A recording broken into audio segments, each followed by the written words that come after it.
Mambo vipi?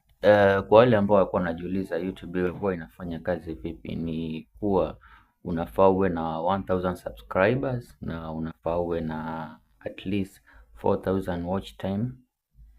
Uwe na kama 4000 watch time in the last 12 months, yani hakikisha kwa zile miezi 12 ambayo itaanza kuhesabiwa uwe uko na 4000 watch time ama uwe na 10 million views kwa shorts. Kama umeamua utakuwa na post shorts uwe na 10 million views, ama kama kwa hizi long form videos uwe na nini vile 4000 watch time.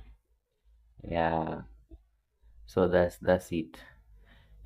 Na huwa ni ngumu kwa wengine kufikisha hii criteria ya kukubaliwa 1000 nini vile subscribers na 4000 watch time, ama either uwe na 10,000 yani vile 10 million views in terms of shorts.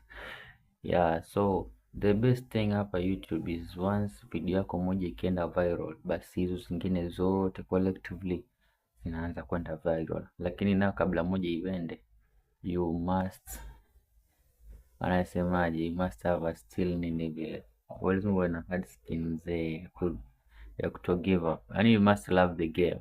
Yani YouTube itakufundisha tu ipende hii game, upende usipende. Maana unaweza post video nzuri, views moja. Umeedit, umefanya kila kitu lakini ukapata views moja. So you see, the best thing is not to give up. You must post consistently and you must also follow YouTube guidelines. Usije ukapigwa na reuse of content. Mimi nimepigwa na reuse of content over 30 times. Yeah, na unajua reuse of content huwa inakuja after 1 month, after 1 month una apply. Mazee acha tu. Kama kuna watu wangefaa kwa give up, ni mimi ndo wa kwanza. Sijui mbona nashika kidevu, na jana nilisoma mahali kwamba ukishika kidevu in a conversation it means you are losing power to the audience. Am I?